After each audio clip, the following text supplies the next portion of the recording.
贝爷生存，相信大家都不陌生吧？可是如果我说贝爷生存，但是空岛版，阁下该如何应对呢？开局一个小空岛，4根火把，一个箱子，没有食物，没有沙粒，甚至没见一棵树，并且随着空岛往下走，在最底部我们还能发现一块基岩。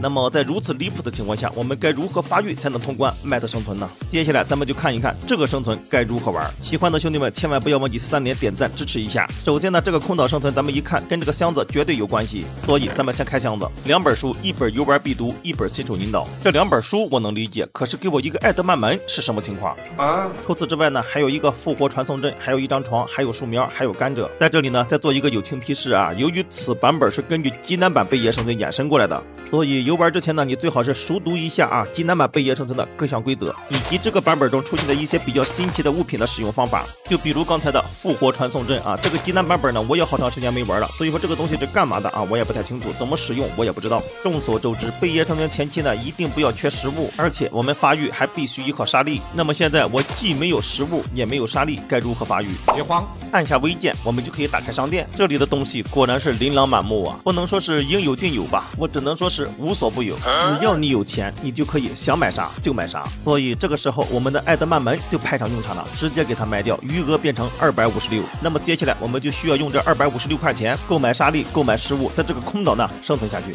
所以这256块钱呢，该如何使用变得尤为重要。我们不但要通过撸沙粒得到工具以及装备，还有武器，还要合理的分配饮食情况。最后呢，赚到足够的钱购买黑曜石，购买打火石，成功去到地下世界就 OK 了。刚刚我们挖到了一个银粒，咱们直接给它卖掉。这次呢还明显是亏了啊，刚才余额还是256，现在变成了243。所以这时候我们必须要制作一套稳赚不赔的方案，根据商品的售出价格以及购买价格来合理分配我们的余额。前期呢，除了撸沙粒，砍树呢也是一项不错的收入。当然了，也有粉丝建议我啊，首先做出一个工作台，然后呢把砍到的木头给它分解做成木铲，用木铲挖沙粒，速度快，还能节省保湿度。看到这里，可能有些粉丝就要问了，余额一共256，如果前期我没有计划好，或者是我撸沙粒它一直不掉物品，一直掉沙粒的话怎么办？这样的话既消耗了保湿度，我还没有得到能够卖的物品，余额逐渐变少，直到最后连购买沙粒的钱都没了。说实话，这个问题呢我也想过，其实不仅想过，我差点我还就遇上了。可能我是个欧皇吧，关键时刻总能绝处逢生。反正在我体验期间呢，撸沙粒得到最贵的2样东西，一个就是绿宝石碎片，另一个就是钻石碎片。如果你说你撸沙粒一般都会掉绿宝石碎片以及钻石碎片，那么恭喜你啊，你是欧皇实锤了。